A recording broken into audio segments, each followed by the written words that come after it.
Comics.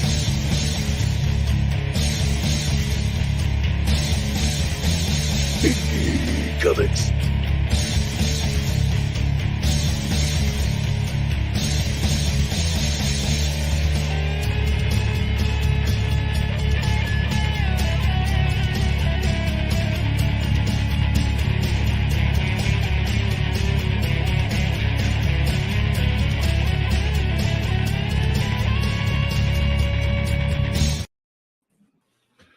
Welcome to another episode of the Omen Revelations podcast. Today we're going to be talking about the neo-noir crime anthology film Sin City that came out in 2005, the sequel A Dame to Kill For from 2014, and comparatively the Sin City graphic novels by Frank Miller that they are based on. But before we get started, was there anything you wanted to say, Steve?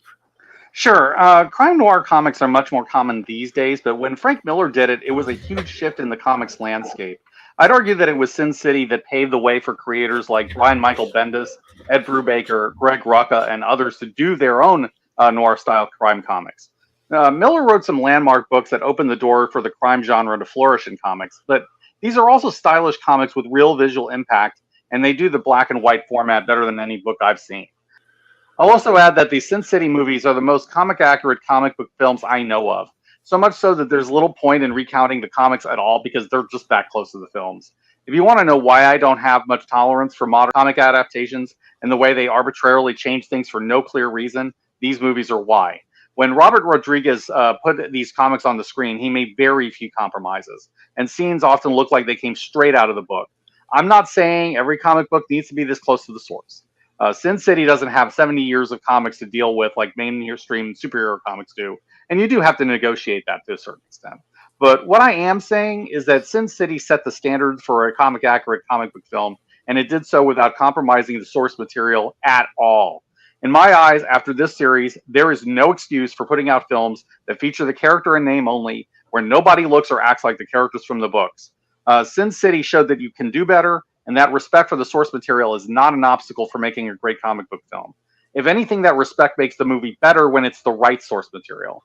With the right director who has talent and real passion for the comics, you can make a great comic book film out of anything. And Sin City is a great example of how that's done.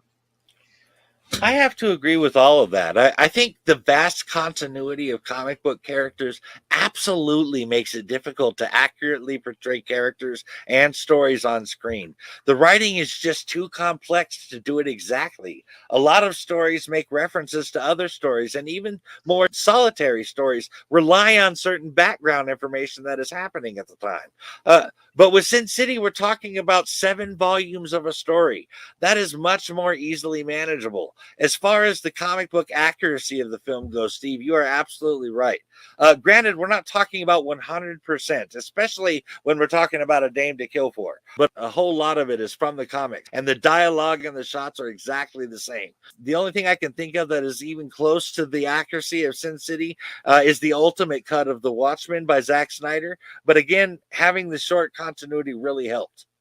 Yeah, and the original Crow isn't too far off either. I mean, there's quite a bit of James O'Barr in that movie, but I agree that the ultimate cut of Watchmen is for the most part a really rock solid adaptation, although they did change the ending a bit. But Sin City holds the crown for comics accuracy in my view. Definitely the gold standard for that. But speaking of wanting to keep things comic book accurate, let's get into the pre-production stuff of the first film. It actually took some work just to get Frank Miller to agree to let Robert Rodriguez be the director and writer to translate, not adapt, the Sin City graphic novels into film. Robert Rodriguez called up Frank Miller long distance many times trying to convince Miller, but Miller remained skeptical about the possibility of truly translating the film rather than just adapting it. Plenty of filmmakers saw the cinematic potential of Sin City and had approached him before, but Frank Miller had plenty of experience, sometimes negative, dealing with Hollywood in the past and didn't want to compromise his vision and felt that if he handed over the film rights, he would inevitably be doing just that. Miller's position was that adapting the film would ruin the story. So Rodriguez said, I figured out how to do it. We're not going to turn this into a movie. We're going to make the movie into the graphic novel. And he played his trump card and offered to film The Customer Is Always Right Part 1 at his own expense to prove his honorable intentions to translate the comic. And Miller agreed to that. Miller watched Rodriguez films Josh Hartnett as the smooth-talking killer, the salesman, and was impressed. Afterwards, they met up in Manhattan, and Rodriguez showed Miller the teaser he made. After seeing it, Frank Miller finally became convinced that his comics could, in fact, be translated into a film rather than adapted, and so he signed the groundbreaking collaboration between a comic book creator and a filmmaker, with both Frank Miller and Robert Rodriguez being both producers and directors on Sin City. I don't think that ever happened before. Frank Miller definitely has not had the best relationship with Hollywood, so I can't blame him for being reluctant. He's done some writing for Hollywood, so he knows how the system works. Did you know, for instance, that Miller wrote the script for the RoboCop sequels? That was not a situation that ended well for him. Also, the story that became Daredevil the Man Without Fear started off as a failed attempt at a Daredevil film project. So Miller has been in the system for quite a while, and he knows what Hollywood does to scripts and source material. I can't blame him for not wanting to give up Sin City without being certain it could work. But Rodriguez is not a typical Hollywood director, and he was an independent filmmaker who found his own way in. I think that gave him the right level of edge required to make a movie like this work. But Rodriguez wasn't the only director involved in this, was he? No, he wasn't. Quentin Tarantino guest directed the drive to the pit scene in which Dwight talks to the very dead Jackie Boy. It was Tarantino who came up with the idea of Jackie Boy's slit throat affecting his speech, and Del Toro just did that awesome, by the way.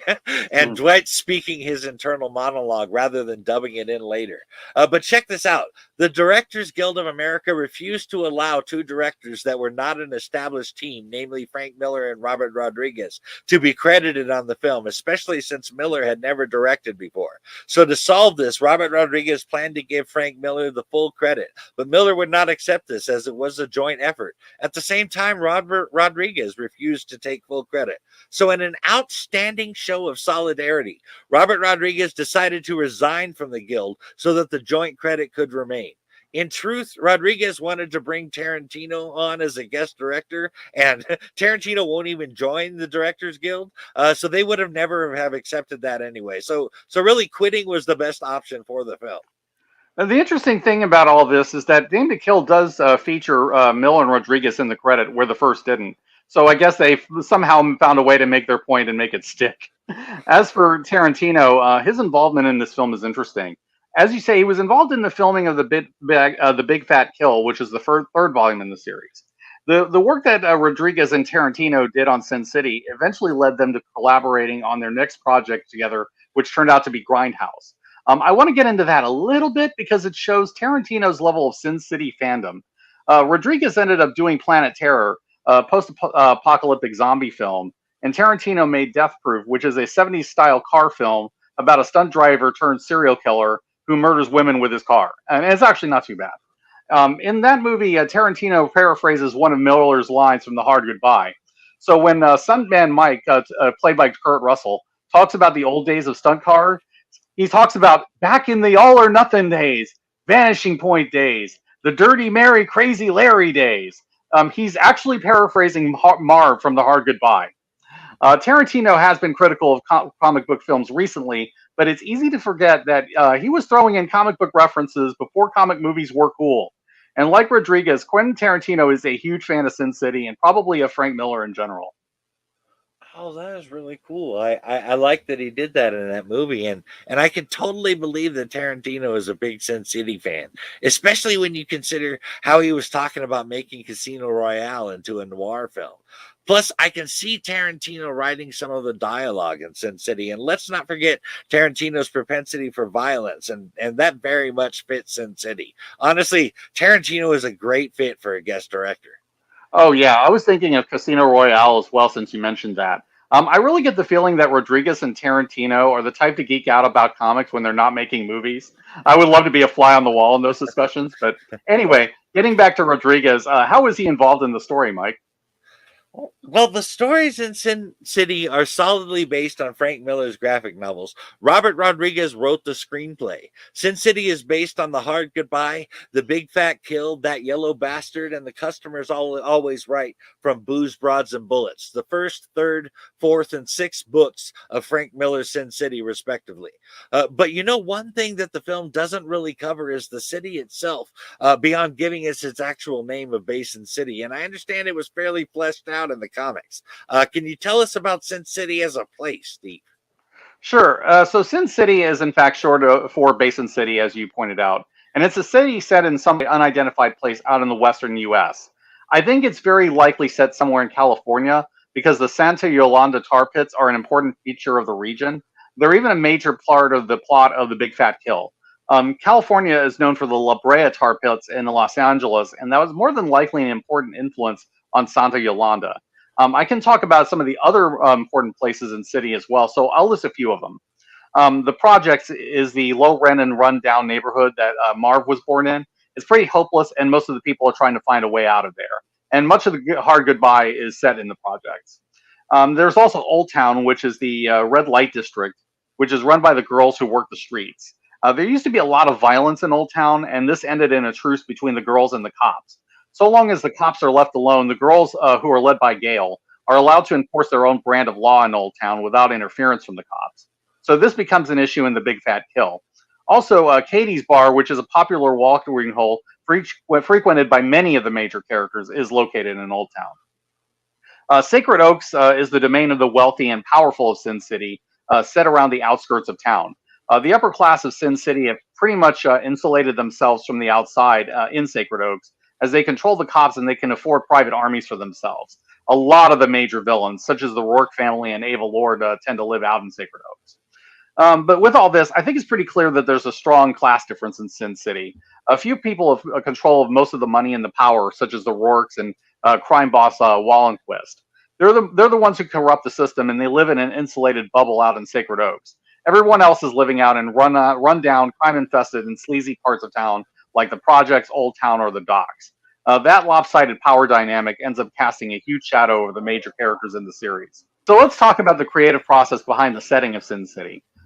Frank Miller created Sin City drawing heavily on his knowledge of both New York and Los Angeles. But I also think there's an element of Las Vegas, Nevada, given that the name Sin City is associated with Vegas and the fact that it's a gambling town. According to Miller, the noirish atmosphere and the reigning decadence and corruption are directly influenced by Orson Welles' masterpiece, Touch of Evil from 1958. The dialogue crackles like a live wire with devastating put-downs, snappy one-liners, and a rough poetry and rhythm, which owes much of the likes to Chandler, Mickey Spillane, and Dashiell Hammett, and other crime writers that Miller first discovered as a teenager. I just want to add that in the opening pages of A Dame to Kill For, Frank Miller flat out says, with thanks to Mickey Spillane. So Miller, like you, wears his influences on his sleeve, to use your own words. I think that's an important note going into the story. Sin City is a love letter to the more violent, sexy, and darker noir genre stories like Mike Hammer. Consider that Malcolm Cowley of the New Republic called Mickey Spillane a dangerous, paranoid, sadist, and masochist, and even his own editors sometimes found his novels distasteful.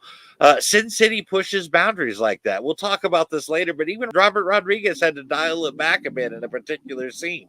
But for me, going into Sin City in general, knowing that those Mike Hammer novels that my dad loved makes me appreciate them even more. And the influences are pretty obvious once you are aware of them.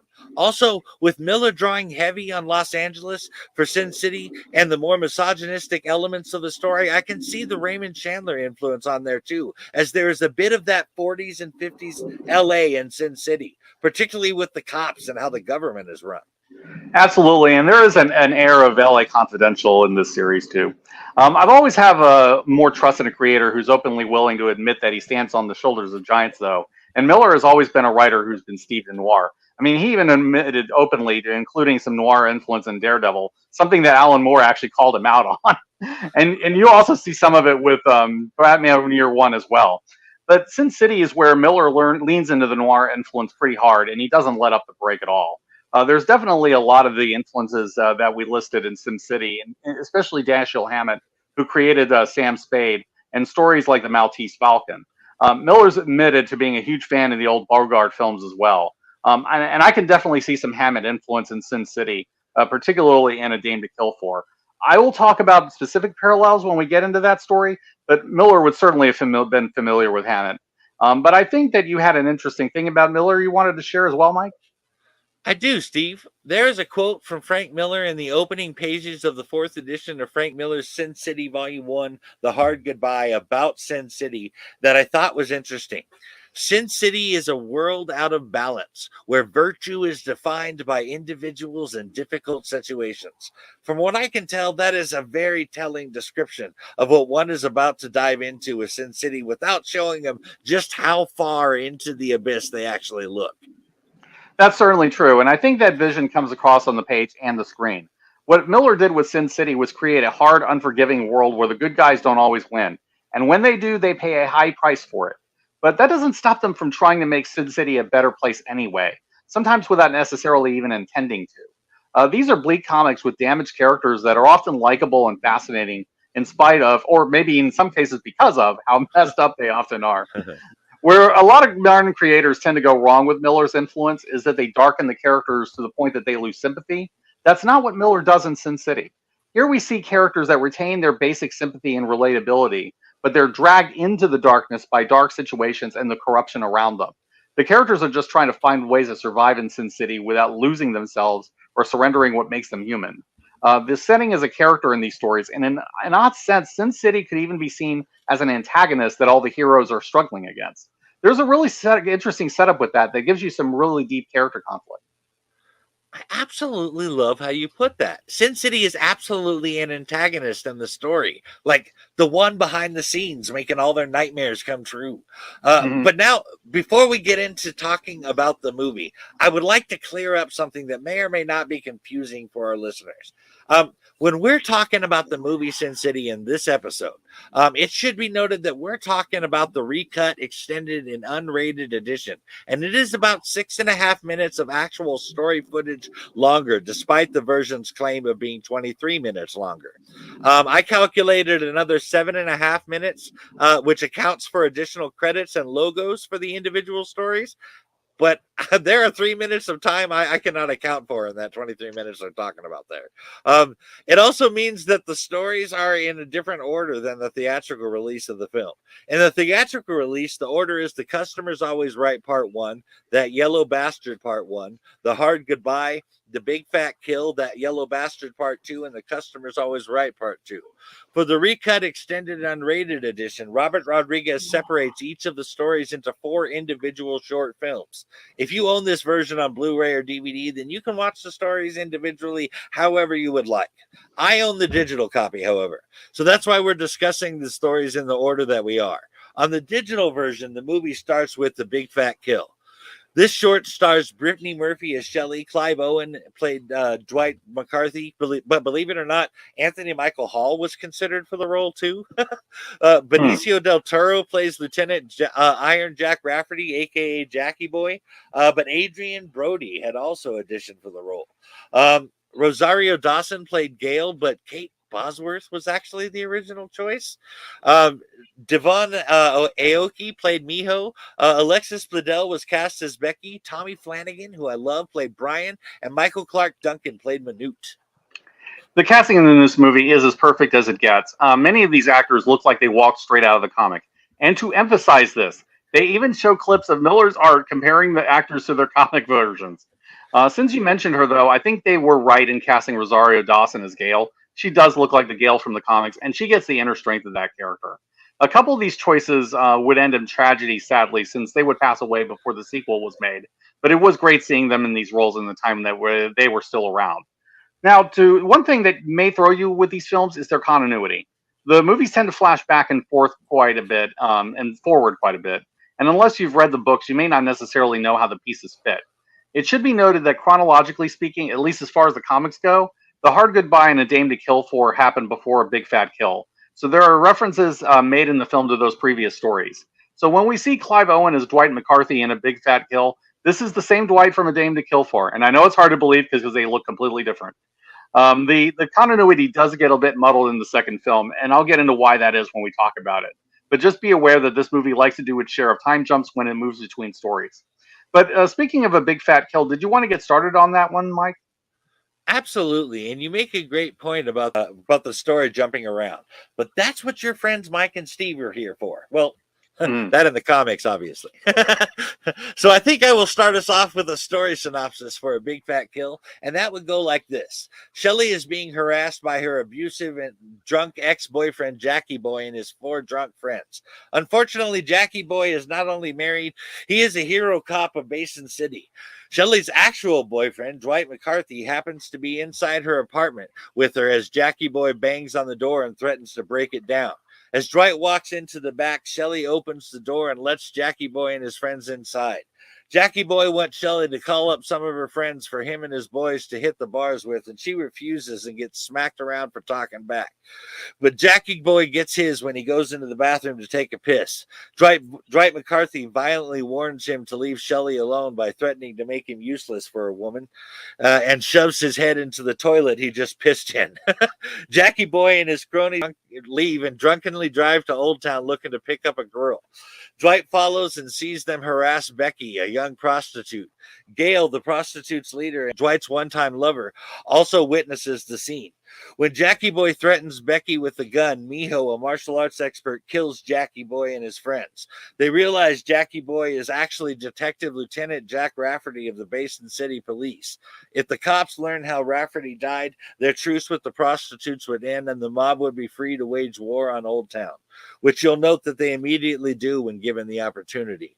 Dwight takes the bodies of Jackie Boy and his troops to the tar pits, where he's ambushed by ex-IRA mercenaries hired by mob boss Wallenquist and his friends. He only survives initially because he had Jackie Boy's badge in his pocket and the bullet didn't make it through. While taking quite a bit of beating, Dwight kills the assassins but is attacked by more of them.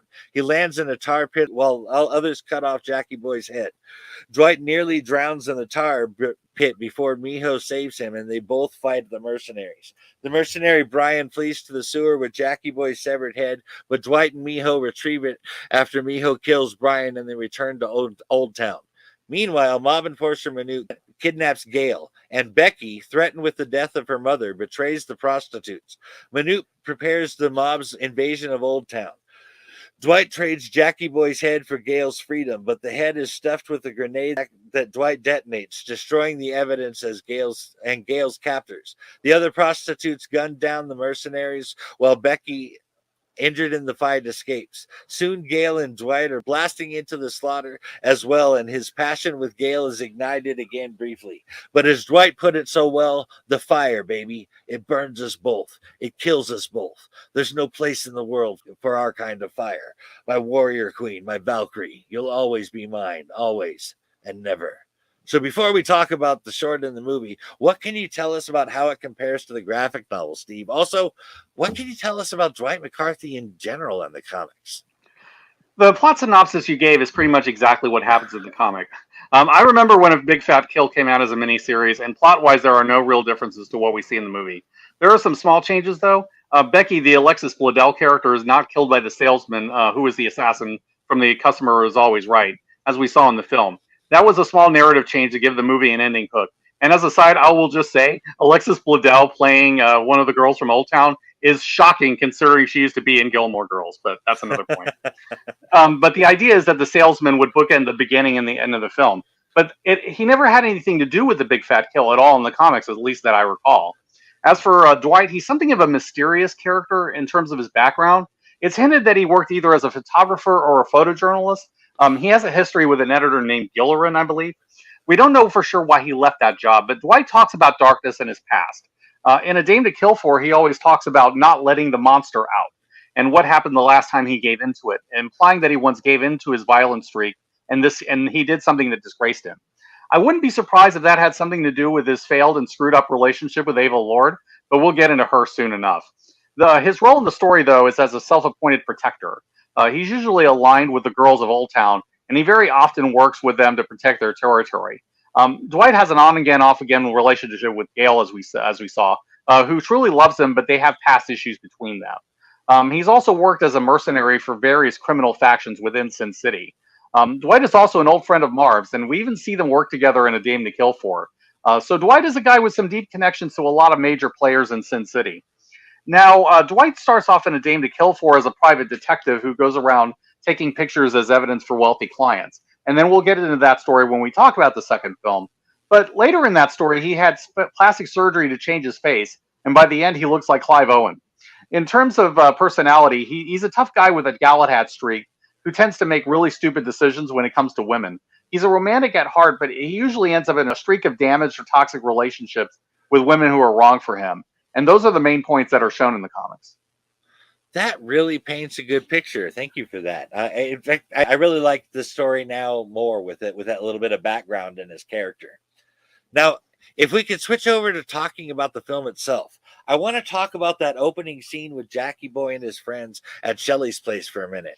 When they all first show up at the apartment, one of them is wearing a t-shirt with a peace sign embedded with a star and a flag, a symbol also seen in one of Becky's earrings, by the way. Anyway, this symbol is of PAX, the paramilitary peace force from Frank Miller's Martha Washington series of graphic novels, beginning with Give Me Liberty. I thought that was cool, and I would totally put references to my other works in subtle ways like that if I was making a film. It's kind of like how Amy wears an Omen Comics t-shirt and Blitz, or how Danny's friend Gretchen wears a Revelation Comics t-shirt and Dragon Girl Albino Warrior #2. I do love the cross promotion we have going on with those two books, but it is true that Frank Miller likes to drop a lot of visual references in his books. I've even seen him drop references to his Daredevil run, including one character that I want to bring up later. But I believe there's a film reference you wanted to mention as well, isn't there, Mike? There is, and I didn't catch this one at first. I'd like to point out that part of that opening sequence is an homage to guest director Quentin Tarantino's Kill Bill Volume 2 from 2004. And as he worked on the film and is really good friends with Robert Rodriguez, I'm fairly certain this is intentionally done. The scene in the bathroom where Dwight shoves Jackie Boy's face into the toilet, it is shot almost exactly like the scene from Kill Bill Volume 2 where Beatrix Kiddo shoves Elle Driver's face into the toilet in Bud's trailer, including the flushing of the toilet. And there's another connection there. The swords used by Miho in Sin City are some of the same swords used by the Crazy 88 from Kill Bill Volume 1. Apparently Tarantino had just been keeping them in his garage. Yeah, there's no doubt that Tarantino did that on purpose. I'm not sure if it's a case where he was just referencing his own film, or if the Kill Bill scene was also a nod to Miller, because the comics came out first, and I believe that scene was in there. Tarantino is a huge fan of Miller and of Sin City, so I could definitely see him doing a cyclical reference between the films and the comic. It's as meta as it gets. Also, I think it's awesome that Miho uses the swords from the classic Crazy 88 fight in Kill Bill. I mean, Miho is one of my favorite Sin City characters anyway. But having her use the Kill Bill katanas is just a nice callback to one of my favorite movies. But there's a reference by Miller I think you wanted to get into, Mike. Yes, there is. See, but I must say that it didn't. I kind of feel like a dumbass a little bit, actually, but it just didn't occur to me that Sin City actually came out first and that Tarantino was, in fact, homaging Sin City and not the other way around. That is pretty cool, actually, and I think you're right.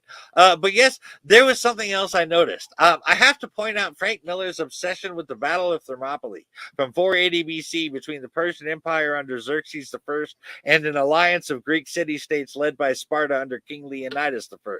As many probably know, Frank Miller wrote a limited series comic called 300 back in 1998, just 3 years after he wrote The Big Fat Kill, that was based on that famous battle. So why am I bringing it up in this episode? Well, King Leonidas used the narrow pass of Thermopylae to make the Persians' greater numbers irrelevant, and so too did Dwight McCarthy lure the mercenaries and gangsters into a narrow alleyway for the same reason. In fact, Dwight's internal monologue, "No escape, no surrender, no mercy," was spoken by the narrator in the 2006 film based on Frank Miller's 300. Frank Miller definitely has an obsession with the Spartans and with Thermopylae. We definitely see him reenact the battle with 300 and its follow-up Xerxes, as you mentioned. But that's not the only time he brings them up. I also recall Miller bringing up the Spartans again with Wonder Woman and All-Star Batman and Robin, and I'm pretty sure he mentioned them at least once in connection with Elektra. If there's a Greek connection to be made anywhere in a Frank Miller story, you're likely to get a Spartan reference in there somewhere. That is awesome. I am quite fond of ancient history and Greek culture, so I could totally relate to his doing that. It's almost like a writer's trademark for him, you could say. I suppose adding mythology into everything is probably one of mine. Mhm. But let's talk about our final thoughts on the film short. As far as the film shorts go, The Big Fat Kill is my third favorite story in the film after The Hard Goodbye at number 1 and That Yellow Bastard at number 2. I think that the standout scene for me has got to be Dwight's drive to the pits with Jackie Boy. That was just a brilliant and inspired way to do the internal monologue of McCarthy. So props to Tarantino for that. But how about you, Steve? How would you rank The Big Fat Kill, and do you have a favorite scene from it? I think I'd go with a big fat kill at a second and that yellow bastard at third. While Hard Goodbye is my favorite Sin City story as well, I just felt like they did Dwight really well in this movie, and it's just a lot of bloody fun. Gale and Miho are entertaining to watch in this film, and I will say the whole fight at the tar pit, Dwight and Miho, really, really well done. I would say mine's pretty much in there. Also, Manute is just one of the better villains in the series, and Michael Clark Duncan just nailed him. While Manute does come back in the second film, it's hard to replace the sheer physical presence that Duncan brought to that character. And while I like that yellow bastard, it's much more of a hopeless story than this one. A story that ends up with all the bad guys getting completely annihilated is a lot more satisfying to watch, but that's just me. Oh, that's not just you, Steve. I can certainly see that. The ending of A Big Fat Kill is very satisfying. And I love the line that described what they were feeling during that scene. The Valkyrie at my side is shouting and laughing with pure, hateful, bloodthirsty joy of the slaughter. And so am I. They were righteous in that moment, or at least on the right side, and they were fully justified in what they did. As far as the streets are concerned, they walk away from that big fat kill clean as a whistle. But if you add that they took a chunk out of a long-standing enemy in Wallenquist, it feels like a big fat win too. Mm-hmm. So let's move on to the next story, which is The Customer's Always Right. This story stars Josh Hartnett as the salesman, but as confirmed by Frank Miller, the salesman and Wallenquist's assassin, the Colonel, are the same person. But that aside, The Customer's Always Right co-stars Marley Shelton as the customer. This bit is interesting. With the exception of The Customer's Always Right, the narrator always mentions the name of the story in the dialogue. But I have read some of the comics, and I think it doesn't make mention of the name because the comics do not make mention of the name. But back to the story. The story is short, even among shorts, at 3 minutes and 15 seconds. Now, in the movie, part 1 goes like this. The salesman walks onto a penthouse balcony where the customer looks out over a basin city. He offers her a cigarette and says that she looks like someone who is tired of running and that he will save her. The two share a kiss and he shoots her. She dies in his arms. He says he will never know what she was running from, but that he will cash her check in the morning. But that is not all that clear about what went down there. I believe Steve can elaborate on part 1 from the comics and clear this up a bit.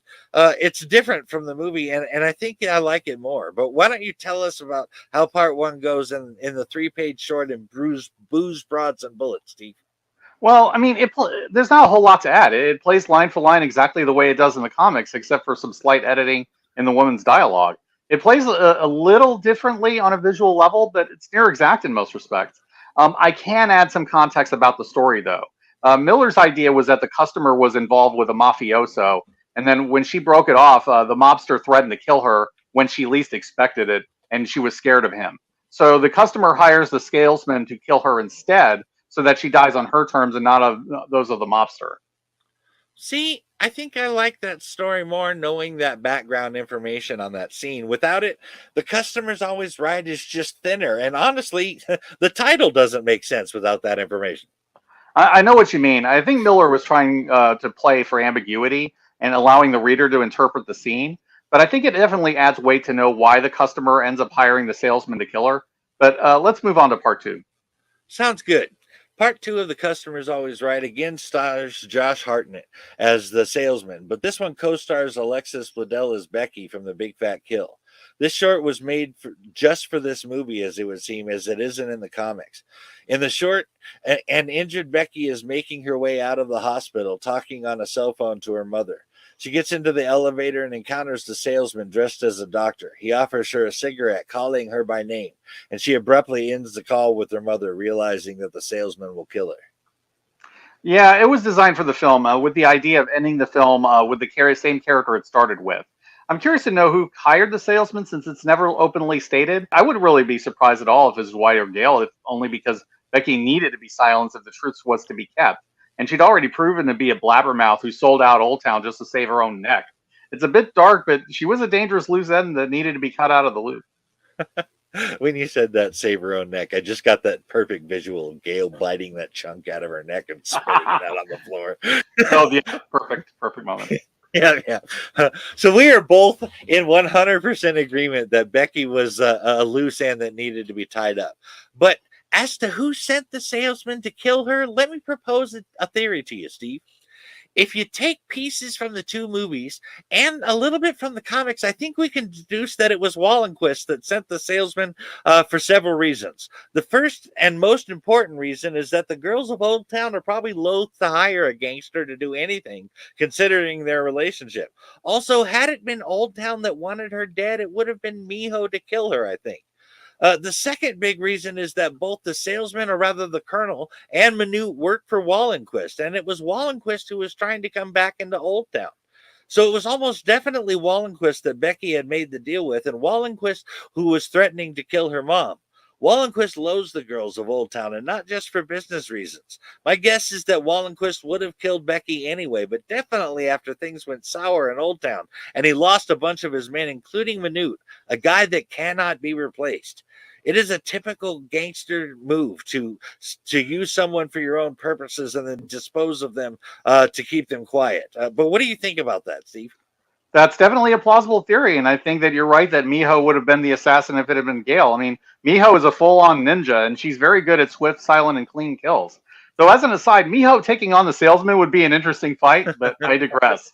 Yeah. The salesman does work for Wallenquist, though, and that is a difficult fact to overlook. I could see it. But he's just a really stylish character, and he's really easy to like, even with the dirty business that he does.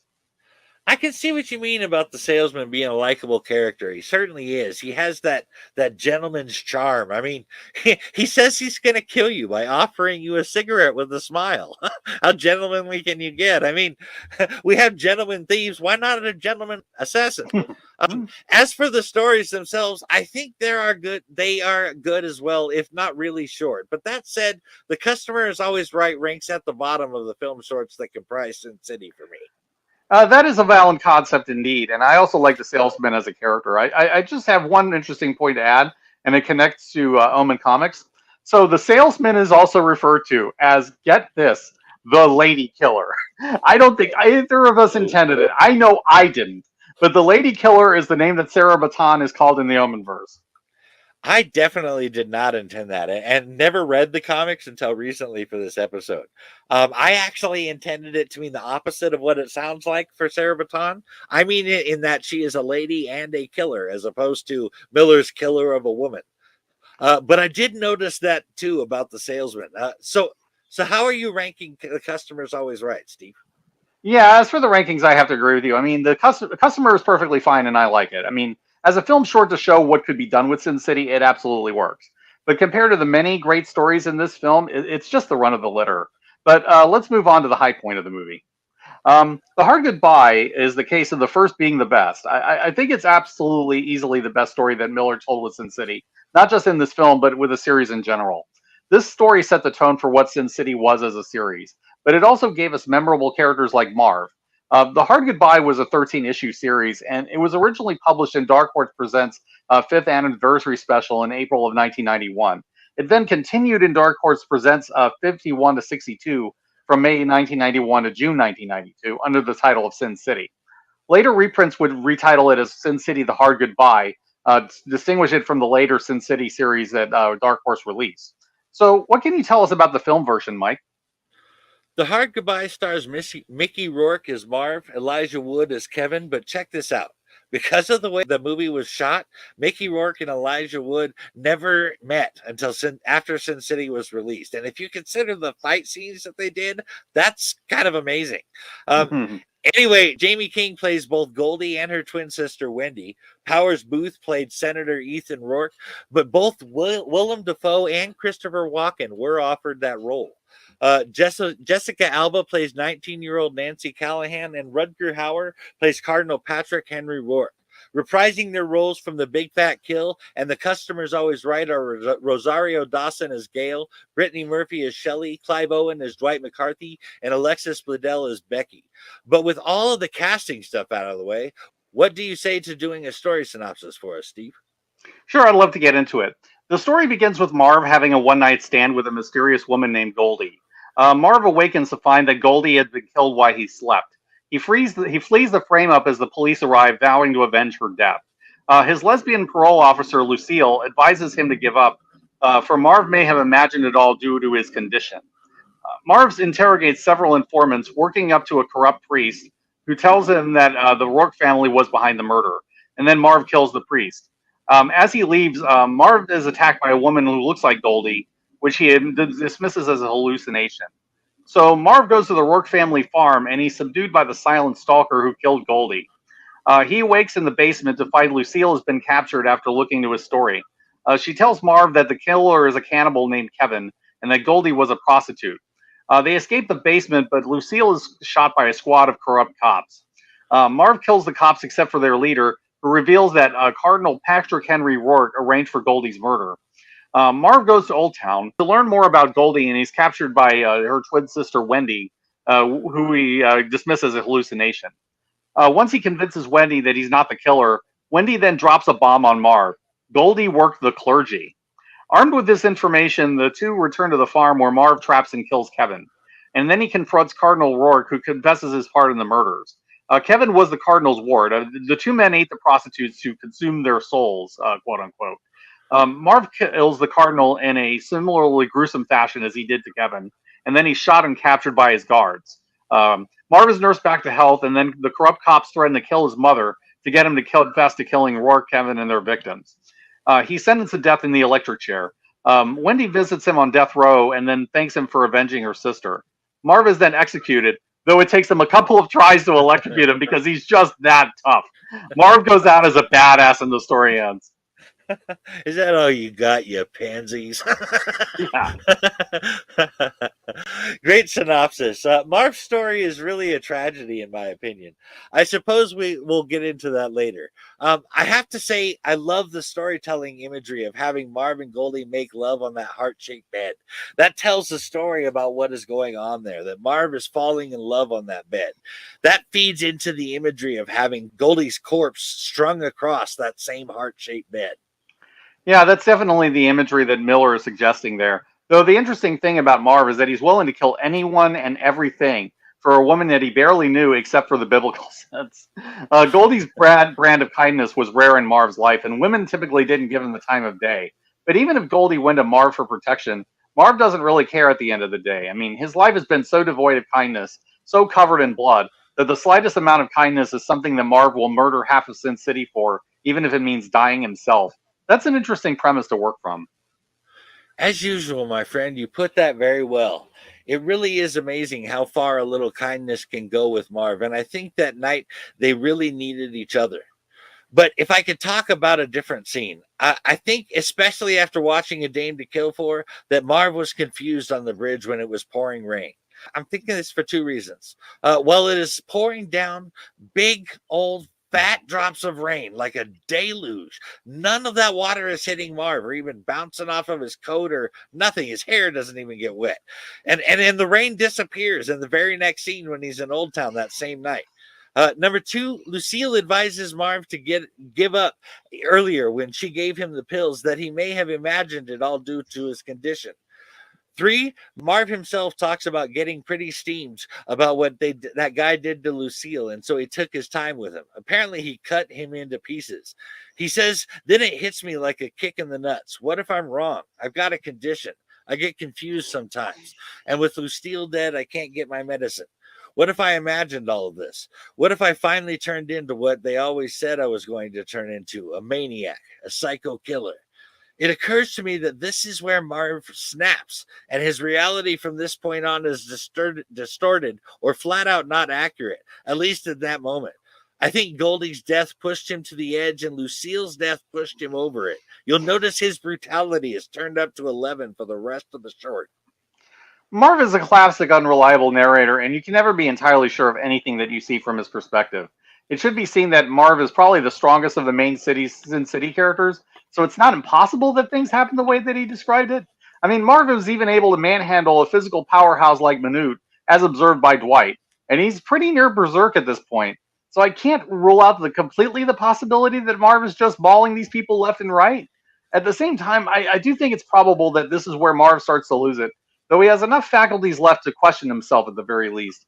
I mean, he ends up being right about Rourke, but he could very easily have been delusional by then, too. You know, I would also like to point out that Marv was drunk as shit when he beat the hell out of Manute. Mm-hmm. I can tell you, you don't fight well when you're drunk, even if you think you do. So that was impressive. I do not mean to disregard anything Marv says because he is delusional. Granted, I got this from Tony Soprano, but I have said this many times. Even a broken clock is right twice a day. Marv could have very well been on the frayed edge of sanity, to quote James Hetfield, but that doesn't make him wrong. And you'll note that is something that came up with while Dwight was driving Jackie Boy to the tar pits. This time I can't bring myself to tell him to shut up. Sure, he's an asshole. Sure, he's dead. Sure, I'm just imagining that he's talking. None of that stops the bastard from being absolutely right. That is a great quote, and it's very applicable to Marv as well. But Rourke and Kevin absolutely needed to die. I mean, they were preying on women in hopeless situations and doing horrifically cruel things to them. And there's no way that the law would touch either of them. I mean, we see in other shorts that crossing the Rourkes in any way tends to lead to people getting their lives destroyed. And honestly, I think this happens to Marv as well. I have no doubt that Senator Rourke was behind Marv getting railroaded and executed. It's definitely in his MO to do that, and he'd definitely make an example of his brother's killer. But in any case, while there's no question that Marv needs serious help, his cause is very much justified. I love it. So we're definitely in agreement there. But let me dig into Marv for a minute. It seems to me that Marv was miserable and lost and without purpose for being before Goldie. I am under the impression that in his younger years, he felt like he had a purpose, but that he had lost it along the way, perhaps during his 2 stints in prison. But to illustrate my point, I'll quote Marv himself. Hell's waking up every goddamn day and not even knowing why you're here. But I'm out now. It took someone who was kind to me getting killed to do it. But I believe her death facilitated 2 things for Marv. Her death gave him a reason to exist, even if that reason led to his death. And that leads the second thing her death facilitated. I get the impression that Marv is the type of guy that would not kill himself no matter how bad it got. I want to go as far as saying that he felt as if he was going to die, then he would have to be killed.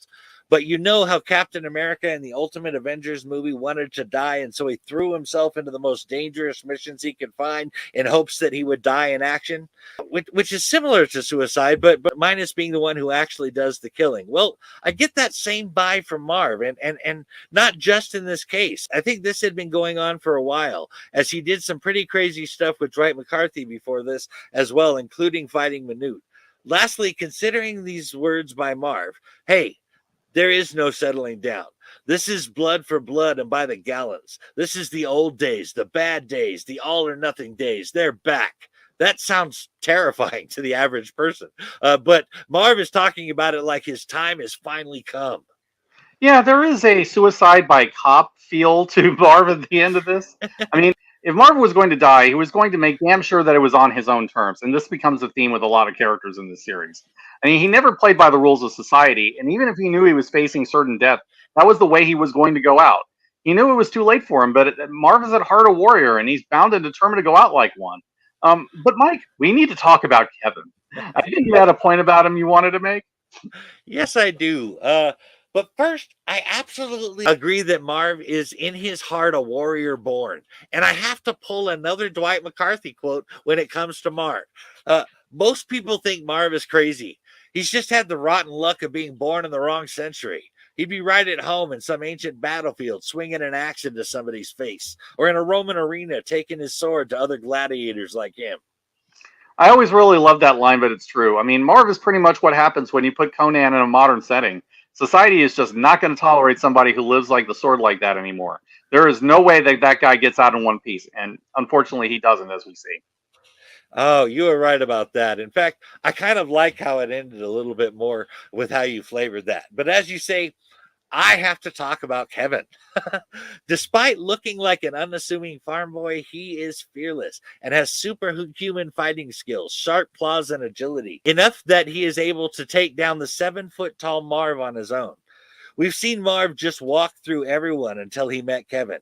Take that into consideration. Kevin is a badass as well as a total psychopath. I would say that Kevin is one of my all-time favorite serial killers in a story because I find him unnerving. He is particularly scary because of his complete lack of emotion and never making a sound. And that way he's kind of like Michael Myers with his blank face and silence. All of that would be scary enough, but there is an additional level of creepiness added to someone killing you when you know that they plan to eat you.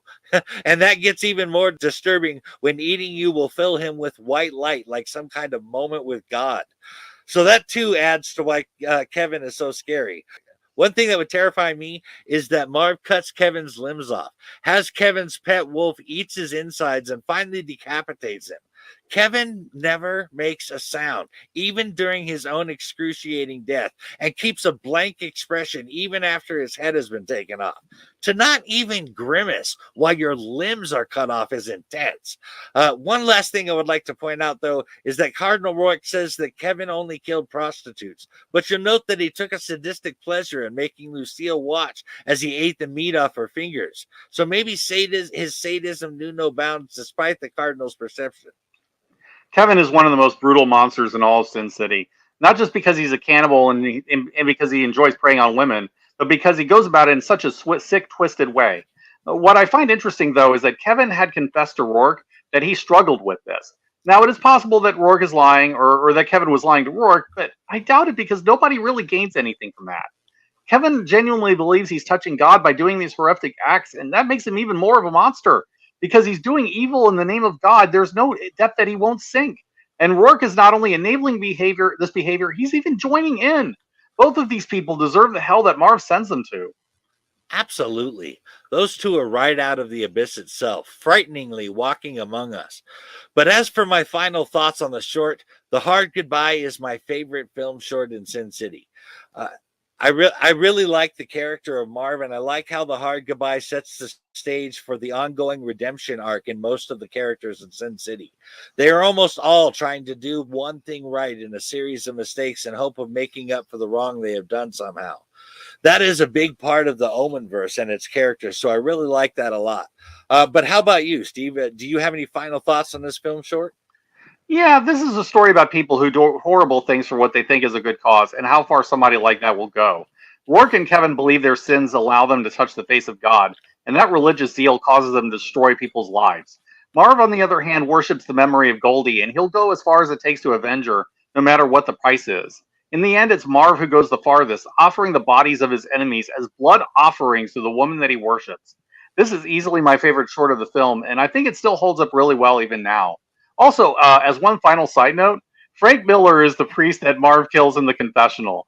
Miller plays minor roles in both films, but I think this was his most memorable cameo.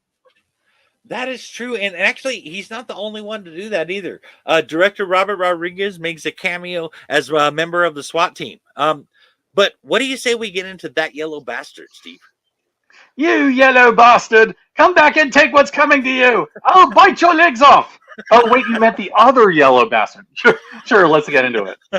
Seriously, I have no idea if this was an intentional Monty Python reference, but it still works. Yep. Anyway, Sin City, That Yellow Bastard began as a 6-issue miniseries that ran from February to July of 1996. However, this one takes a stylistic twist by having yellow run through the black and white. The yellow is the signature color of Ethan Rourke Jr., and his presence is felt with the use of the color in the book. I really like how this black and white story plays with primary colors. In fact, I have to wonder if it was not books like Sin City that inspired the black, white, and red comics. But let's get into the film. That Yellow Bastard really has that noir feel with it being about a detective. The narration is perfectly delivered by Willis, and I love that bad heart angle. It feels very authentic. But let's get into the casting. Speaking of Bruce Willis. Now, as I mentioned, Bruce Willis played Detective John Hartigan, but apparently Michael Douglas was offered the role. That would have been a very different film had Michael Douglas done that. Mm-hmm. Michael Madsen played Detective Bob. Mackenzie Vega took the role of Nancy Callahan at age 11.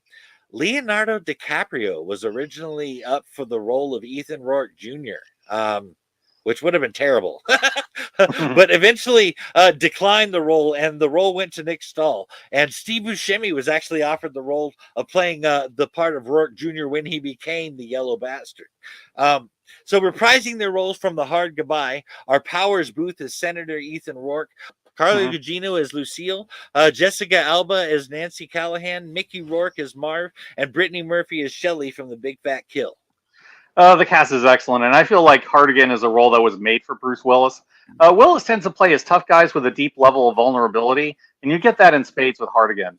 But the really great bit of casting is Powers Booth as Rourke Sr. I mean, Booth is just vicious and nasty as Rourke, delighting in using his power to crush anyone who crosses him. He has a lot of presence and charisma as Rourke, and Booth firmly establishes him as one of the big villains of the franchise. But why don't we get into the story of that Yellow Bastard, Mike?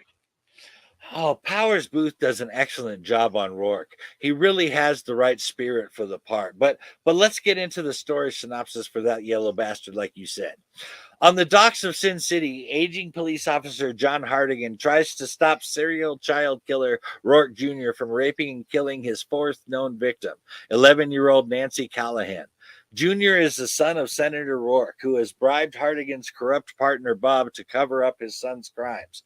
Bob tries to convince Hartigan to walk away, probably in an attempt to avoid having to kill him, and Hartigan knocks him out.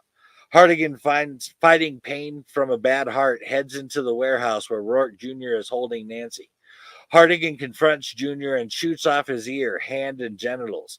Bob, now recovered, shoots Hartigan in the back, and then again when Hartigan turns around, and Hartigan falls to the ground. As the sirens approach, Bob leaves and Nancy lies down in Hartigan's lap. Hartigan passes out, reasoning that his death is a fair trade for the girl's life. Sometime later, Hartigan is recovering in the hospital when Senator Rourke informs him that Jr. is in a coma and that the Rourke legacy is in serious jeopardy. Hartigan will be framed for Jr.'s crimes. If he tells anyone the truth, his family will die. A grateful Nancy tries to tell everyone the truth, that Hartigan saved her, but Rourke owns them all because he knows all of their secrets. So Nancy promises to write to Hartigan every week under the pseudonym Cordelia, after her favorite character in a young detective novel, to hide her identity. Hartigan goes to jail, though he refuses to confess. He receives weekly letters from Nancy as promised. After 8 years, the letters stop, and he receives a severed finger instead. Hartigan confesses to all the charges so that he can get out and save Nancy, leading to his parole. He searches for an adult Nancy, not knowing that he is being followed by a deformed yellow man. He eventually finds her at Katie's bar, where she has become an exotic dancer. Hartigan realizes he was set up to lead them to Nancy, and the two drive away in a car, leading to a high-speed chase with that yellow bastard on their tail. Hartigan, being a better shot, leans out of the car and shoots the yellow man, causing him to crash. They stop to confirm the kill, but they cannot find that yellow bastard's body, and so they continue on to a hotel, unaware that that yellow bastard is hiding in the trunk. As they hide in the motel, Nancy confesses her love for Hartigan, who is unable to reciprocate her feelings. The deformed man ambushes Hartigan and reveals himself as Rourke Jr., disfigured by years of treatment to regenerate his body parts. Jr. hangs Hartigan and takes Nancy away. Hartigan escapes and tracks down Jr. at the Rourke farm, where we see Kevin on the porch reading a Bible.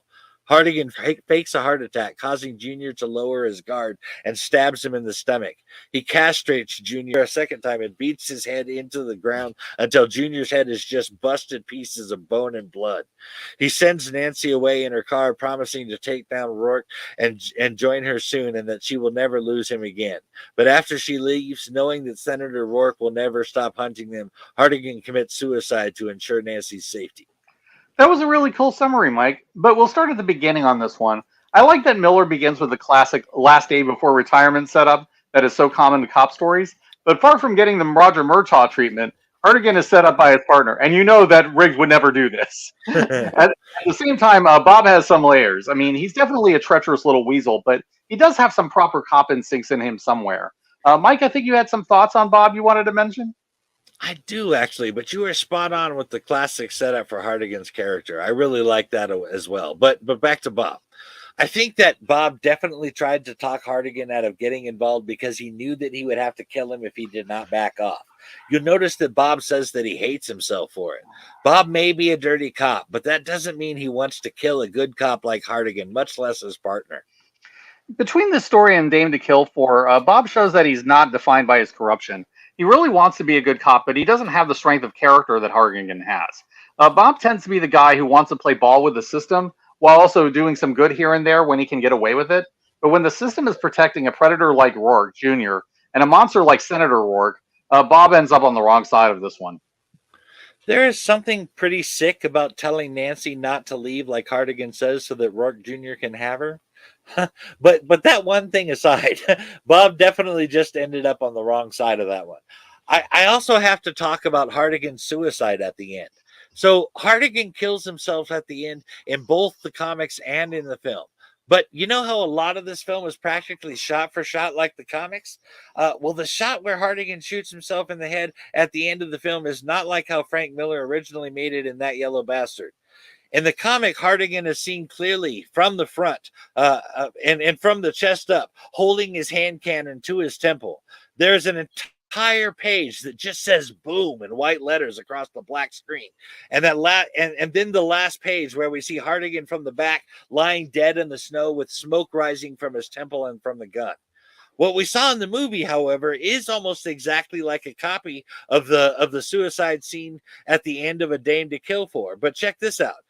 In the 2014 movie A Dame to Kill For, Nancy Callahan says that Hardigan put his gun in his mouth and pulled the trigger, which isn't like either the death in That Yellow Bastard or the death in A Dame to Kill For. Yeah, that is rather weird, and I'm not sure what exactly happened there. There is a bit of dissonance there when you know that's not how it played out on screen. The second film isn't quite right when it comes to its continuity, and this is an example of how. Anyway, that entire plot point gets its momentum from the relationship between Hardigan and Nancy Callahan, and I have to admit that it bothers me. Do you feel the same way about that, Mike? I do, and I will go as far as saying that even with the Yellow Bastard in this story, one of the creepier aspects of that story is how Hardigan says that while he is in prison, that Nancy Callahan is like the daughter he never had. However, being she's 19 and he is 60 when he gets out of prison, it's more like granddaughter. Anyway, he knows being in a relationship with her is messed up. He even says there's wrong, and then there's this. He flat out refuses her initially, as he should have.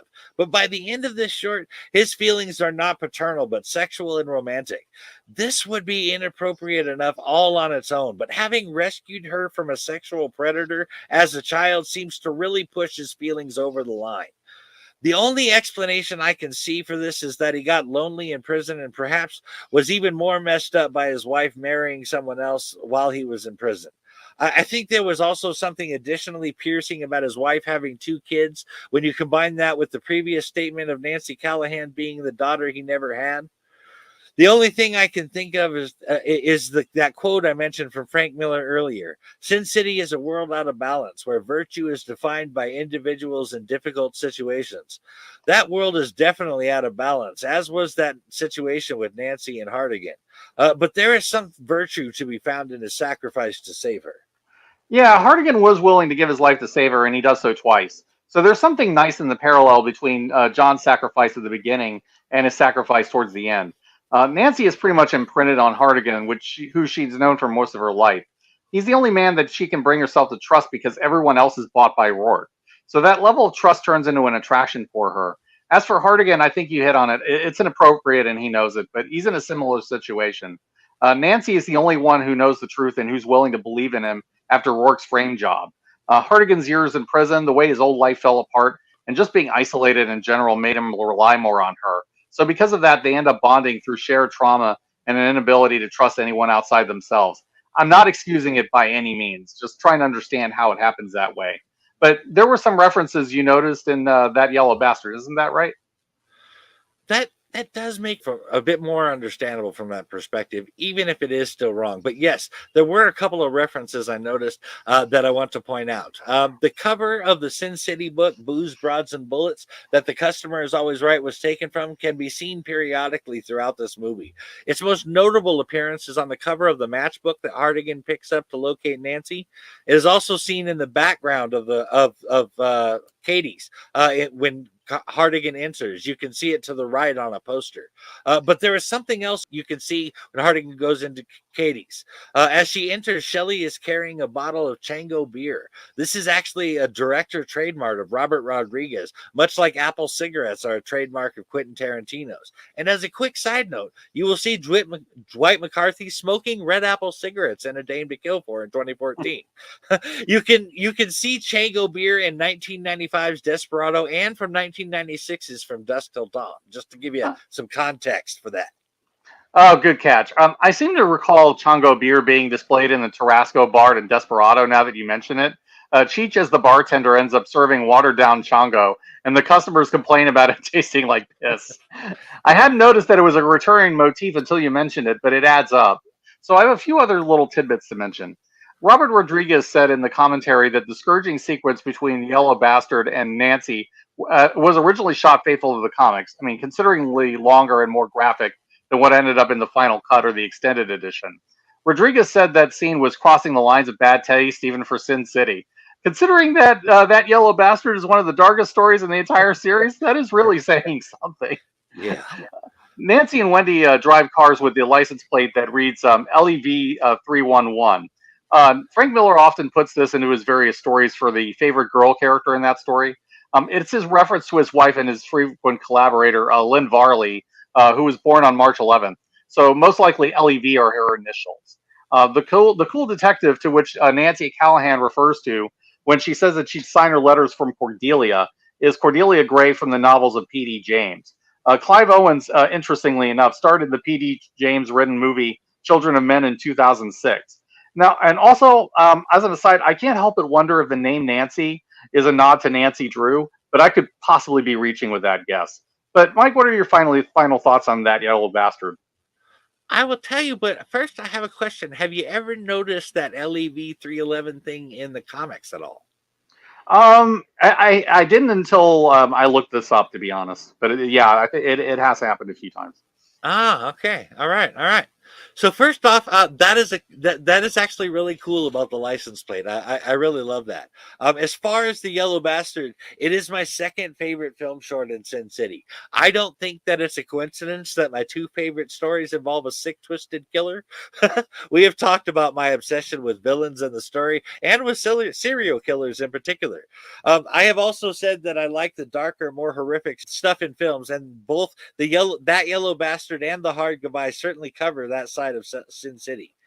I will add that I plan to dig up some of Sin City's stories about the farm in general, especially after seeing Kevin on the porch when that Yellow Bastard is hurting Nancy. Realizing that those stories coincide at the same location just didn't click until that moment. I know that the senator has been there and that the cardinal took part in Kevin's murders and cannibalism. I mean, you could do a whole horror movie on just the farm and the fucked up Rourke family. The Sin City version of Texas Chainsaw Massacre. Oh man, like I said, I don't enjoy Yellow Bastard quite as much, but I admit that the story didn't speak to me as much, and that's fine. I do enjoy it though, and I love what a twisted and thoroughly evil villain that Senator Rourke is. At the same time, Rourke's only weak point is his love for his monster of a son, and that makes him fascinating. I mean, this is a story that shows two people who have been chewed up and spit out by the corrupt system in Sin City. Like Marv, Hartigan goes out on his own terms, but for Hartigan, it's about saving a woman rather than avenging her. Anyway, let's move on to the second film, A Dame to Kill For. This one is a little different in that two of these segments were written by Miller specifically for the movie. However, the other segments are lifted straight from the comics. Two of the film's four segments, Just Another Saturday Night and A Dame to Kill For, take place before the events of Sin City from 2005. They're based on the Sin City comics of the same name. Both featured Marv with Just Another Saturday Night focusing on him. The other one focuses on Dwight. Marv also appears in A Dame to Kill For, but Dwight McCarthy is the focus of the story. So why don't we get into the production, Mike? I'd be happy to, Steve. Sin City: A Dame to Kill For came out in 2014 as a prequel and a sequel to 2005 Sin City, with interlinking stories that take place both before the first film and after it. A Dame to Kill For was directed by Robert Rodriguez and Frank Miller, just like Sin City had been. But check this out. There are 20 executive producers on Sin City: A Dame to Kill For. So getting funded was clearly an issue, it would seem. But Sin City 2 was a long time in coming for other reasons, too. In 2005, after Sin City was released, Rodriguez announced plans for a follow-up film that would feature many of the same characters based on A Dame to Kill For. Frank Miller, who was writing the screenplay in 2006, had anticipated production beginning later in that year. However, Robert Rodriguez has also said that official casting would not start until the script was finalized and in the studio's hands. So just like they could not proceed without the writing part done, neither can we. So why don't you walk us through it, Steve? Sure, let's do this. At the 2007 Comic-Con, Frank Miller confirmed that he and Robert Rodriguez had completed a script, but blamed the Weinstein brothers for the delay. In August 2011, Rodriguez stated that the script was almost completely finalized and that he had already received funding for the film and that production would commence once the script was finalized. However, where Rodriguez wrote the screenplay for Sin City, A Dame to Kill For was written by Frank Miller himself, and it's primarily based on the second book of the Sin City series of the same name. One of the smaller plots of the film is based on the short story Just Another Saturday Night, which comes from the Bruised Broads and Bullets, the sixth book in the comic series. The Long Bad Night was an unpublished Sin City story that Miller retooled as a segment in this movie. It never appeared in the comics at all. Likewise, Nancy's Last Dance is another story that never appeared in the books. So they're all Miller stories, but only two of them were directly adapted. What can you tell us about how the production went, Mike? In March 2012, Rodriguez announced that production on Sin City 2 would begin in mid-2012. He also mentioned that the cast would be of the same caliber and eclecticism as the previous film. It was also announced the film would be released in 3D. And speaking of 3D, the film's budget was $60 million, making this the most expensive movie Robert Rodriguez had made up until that point. On April 13th, 2012, the film was confirmed in addition to the new title, Sin City: A Dame to Kill For. The film was expected to go into production in the summer of 2012, but principal photography began near the end of October of 2012. On June 17th, 2013, the film's release date was pushed back from October 4th, 2013 to August 22nd, 2014. However, Rodriguez later explained that the film was always intended for a release in 2014 and that they were merely holding the October date for Machete Kills. It should also be noted that the spot was not held very well. Machete Kills came out in September of 2013, not in October. I can't imagine that all the delays would have helped this movie. I mean, the second film already had a long gap already, made all the more pronounced by all the delays. But speaking of the delays having an impact on the film, why don't we get into the casting of Dame to Kill For, Mike? Sure thing, Steve. A Dame to Kill For stars an ensemble cast, including returning cast members Ricky Rourke as Marv, although they did not do his makeup the same way and he looks different in this film. Jessica Alba as Nancy Callahan, Rosario Dawson as Gail, Jamie King as Goldie and Wendy, Powers Booth in his final film role as Senator Ethan Rourke, and Bruce Willis as John Hardigan. But there were several new faces and some characters needed to be recast. During the 7-year gap between the first Sin City film and when principal photography started on the second movie, both Brittany Murphy and Michael Clark Duncan died. Although she played a supporting role in A Dame to Kill For comic book, the character Shelley was retired from the film verse rather than be recast out of respect for the late Brittany Murphy. In October 2012, it was confirmed that Devon Aoki would not reprise her role as Miho due to her second pregnancy, and that Jamie Chung would take over the role in the second film. Although Michael Madsen was initially announced to be returning as Detective Bob during production, Jeremy Piven replaced Michael Madsen as Detective Bob. And just in December of 2012, it was announced that Dennis Haysbert would replace Michael Clarke Duncan as Manute. And honestly, while he is not Michael Clarke Duncan, who else could be? Duncan was one of a kind. That said, I felt that Haysbert did a decent job. In 2006, when Rodriguez first started putting together ideas for Sin City 2, he considered Johnny Depp for the role of Wallace, the lead character of Hell and Back. Apparently, he was hoping to adapt it for one of the film's 3 segments. However, the idea for Hell and Back was scrapped, but the part of Dwight McCarthy was originally offered to Johnny Depp instead, and he declined due to scheduling conflicts. But I think he could have done well in the role. In January of 2013, it was reported that Josh Brolin was cast to replace Clive Owen as Dwight McCarthy. Yeah, the long wait between films really had an unfortunate impact on the film's casting. Not that the casting choices generally aren't good. I mean, there are many that I like a lot. But losing both Brittany Murphy and Michael Clarke Duncan really hurt the film. I think they were probably right to retire Shelley and just recast Manute. I agree that Haysbert did it as well as anyone could have in succeeding Michael Clarke Duncan. I didn't have a problem with the new Miho either. I do wish that they had gotten Michael Madsen back, though, because he looks like the Bob from the comics in a way that Jeremy Piven just doesn't. But at least they were able to get Powers Booth back for this film because he looms large as the movie's big villain in 2 of the segments. Oh, I agree. I also think that Clive Owen not playing Dwight McCarthy hurt the film.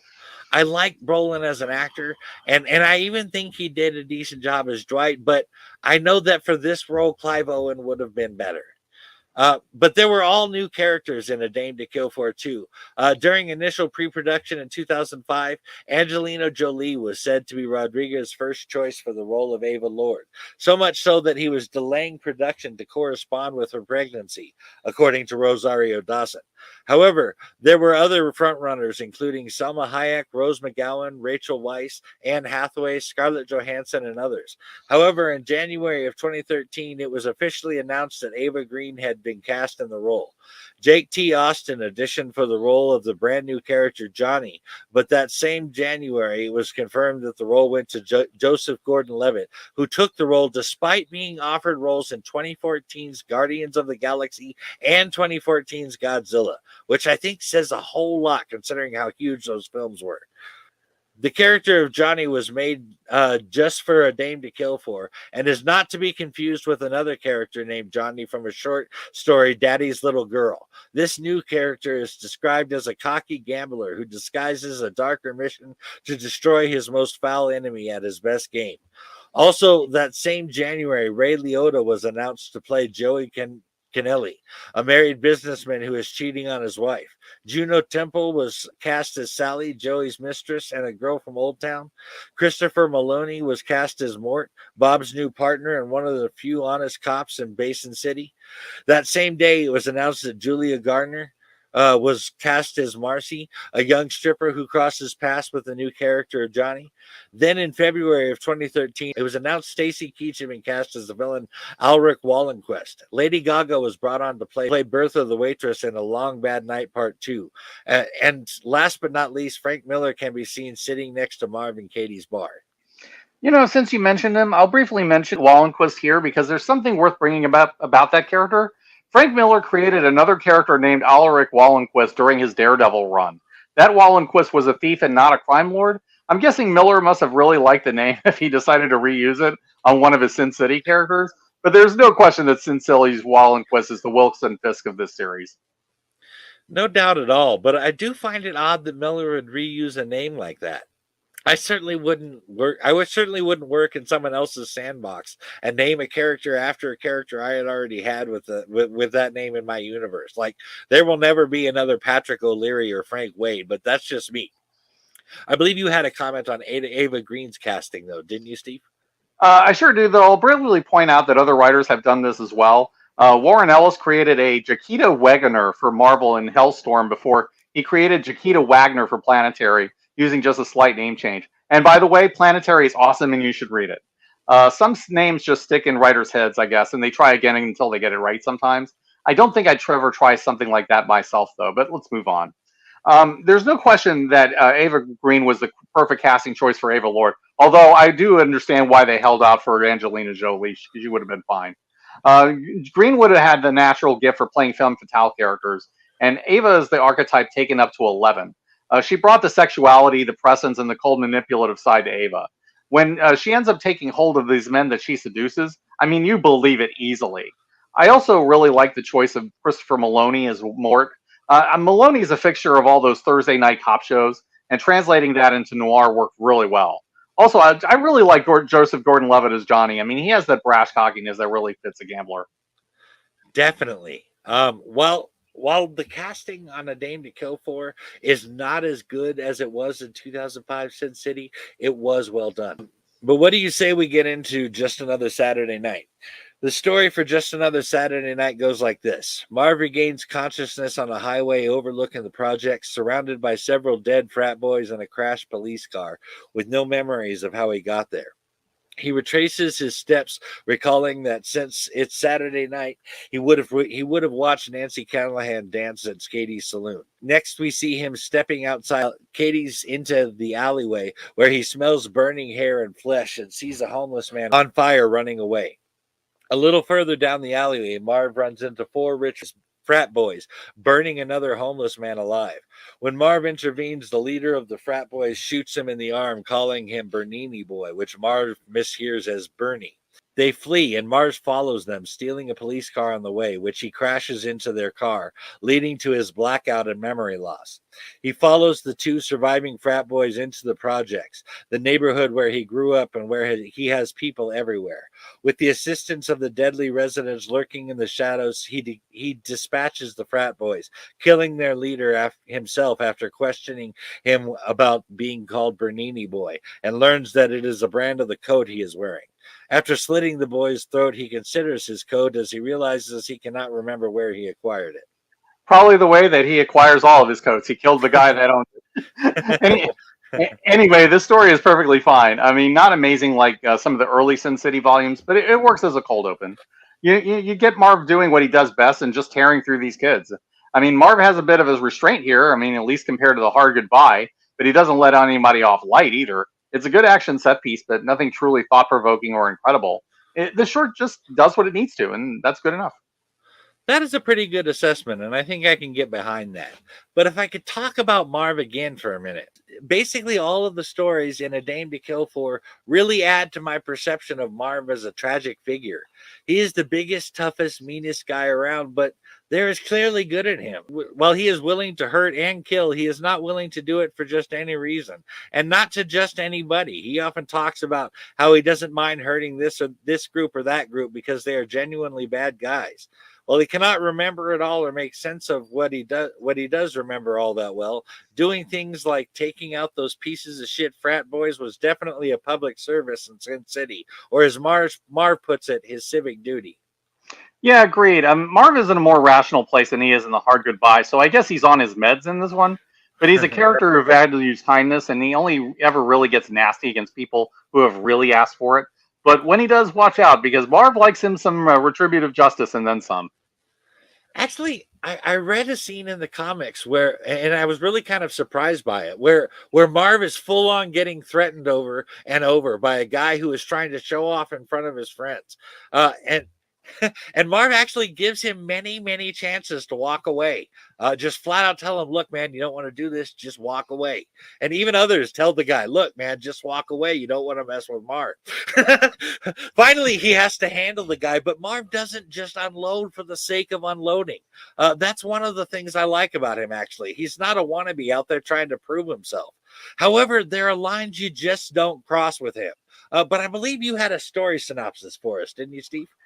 I do. So let's get to the first part of the long bad night and the plot of the story.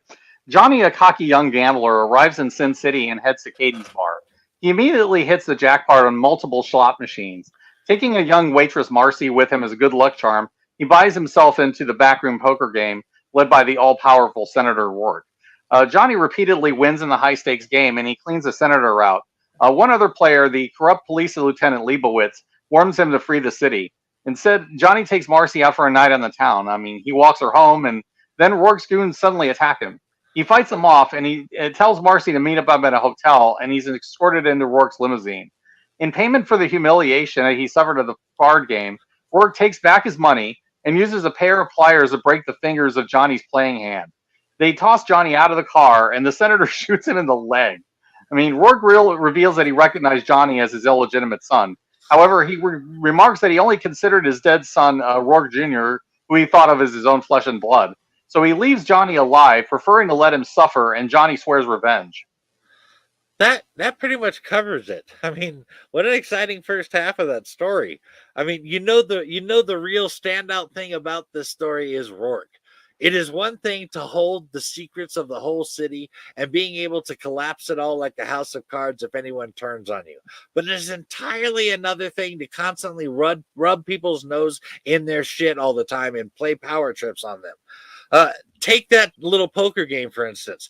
Everyone at that table does not want to be playing poker with Rourke, and they cannot, as they cannot win, but they are forced to be there just to endure the humiliation. I can't help but think of Hardigan's line, "Death is just like life in Sin City. There's nothing you can do." Either they play to lose or Rourke just destroys them all while basking in their fear of him and getting off on it. That kind of rule will only be tolerated for so long. Pretty soon, the hatred of that ruler is going to supersede any fear of repercussions that he might bring, and there will be a flat-out revolt. And I'm not talking about a peaceful passing of power. Rourke's head will be carried through the streets on a pike. If you want proof of this, I point you towards just about every tyrant in history I've ever heard of. I agree that kind of leadership is unsustainable. I mean, Rourke is unbelievably petty, and he will ruin you for any little thing he can just because he can do it.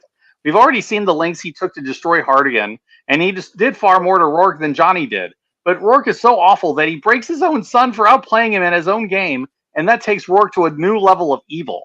At the same time, I mean, Johnny definitely inherited the Rourke charisma and ego, even if he was never formally acknowledged. I mean, the two are honestly a lot alike, including their absolute refusal to lose the game under any circumstances. I mean, Johnny ends up learning a hard lesson for it, but he grows from it later, at least. We are of one mind on Rourke, it sounds like. Honestly, I think he gets off pretty lightly in this movie. He doesn't even get half of the death that he deserves, but at least he does get his in the end, and that is at least moderately satisfying. It's not cutting off his arms and legs, tying him to a tree, and letting a dog eat him alive, but it is something. And Johnny definitely does learn that maybe being cocky was not the right card to play, if you'll pardon the pun. Anyway, let's get into A Dame to Kill For, Steve. Let's do that. A Dame to Kill For was the second Sin City series and the first to be released as his own miniseries. The 6-issue miniseries was released in 1993, and since then it's been reprinted in 4 different editions. Sin City stories in the film are often presented out of order, and this one does as well. There are some things that happen in A Dame to Kill For that explain certain things from the first movie. Technically speaking, this is the prequel to A Big Fat Kill, and it sets up where characters are in that story. Specifically, Dwight beating Damian Lord to death in A Dame to Kill For explains why Dwight McCarthy is wanted for murder and is one arrest away from the gas chamber. Also, Shelley mentions that Dwight has a new face in A Big Fat Kill. In this story, we find out that Ava shot Dwight 6 times.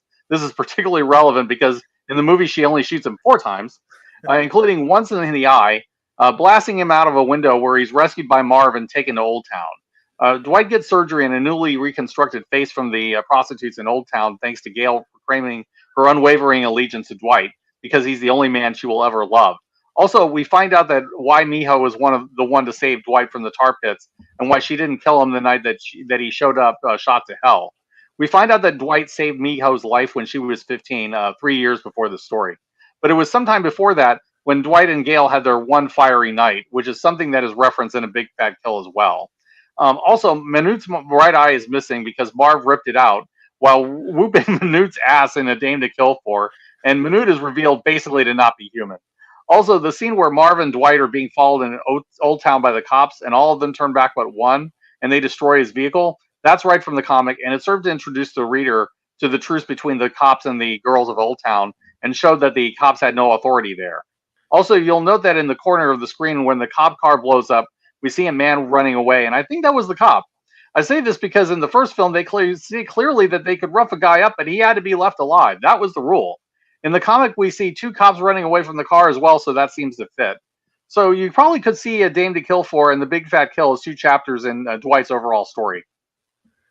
If I could just comment on something real quick. You mentioned that Ava actually shot Dwight 6 times in the comics. And that is absolutely true. But the last shot in particular should be noted. In the comics, after she has shot Dwight 5 times and he falls out of the window, she runs to the window. I'm just pissed as hell. You can see it on her face. She leans out the window and shot him that 6th time while he is laying on the ground. Just damn. There was real hate behind that attempted kill, and I would say that she must have been raging mad to be so bold. Not only did a guy just fly out of her window, she advertised who did it by leaning out that window. I don't know if that was some kind of power play or what, but it doesn't seem like a good idea to advertise that you just killed the protector of Sin City. No, it's really not, especially since Dwight has some really dangerous friends, including Marv, Gale, and Miho. My feeling is that Ava wasn't acting entirely out of her usual cold and calculating manner in that moment. I think Dwight is really one of the few people that can genuinely get under Ava's skin and push her buttons. But why don't we get into the plot of The Dame to Kill For, Mike? I'd love to, Steve. A Dame to Kill For is the crux of this movie, and the story goes something like this. Years before a big fat kill, Dwight McCarthy attempts to put his violent past behind him, working as a private detective and leading a life of complete sobriety, and struggles daily to refuse his inner demons while simultaneously longing and aching for a chance to cut loose and feel that fire again. He reminds himself of what happened last time he let go and what he did. After saving the life of Sally, a sex worker who nearly is murdered by her business lover, he receives an unexpected phone call from his former lover, Ava Lord, who left Dwight 4 years prior for a wealthy tycoon, Damian Lord. She begs him to meet her at Katie's saloon, and despite his embittered feelings, he agrees.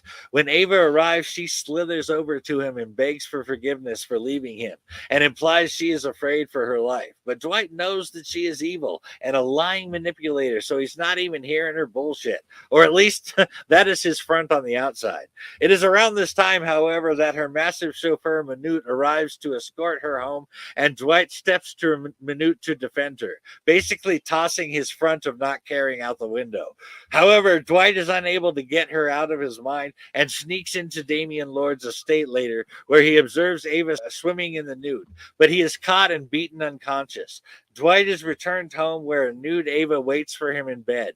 He tries to throw her out, but he can't resist her and they make love. She tells him that Damian and Manute torture her physically and mentally, and she knows Damian will kill her soon. Manute arrives and takes a couple shots of all that the naked Dwight could muster in a couple of punches, and Dwight describes punching Manute like hitting a vault door that didn't move. But with a single punch to the chest, Dwight is sent buck naked out the window and into the street with a single punch Dwight describes as being hit with a wrecking ball.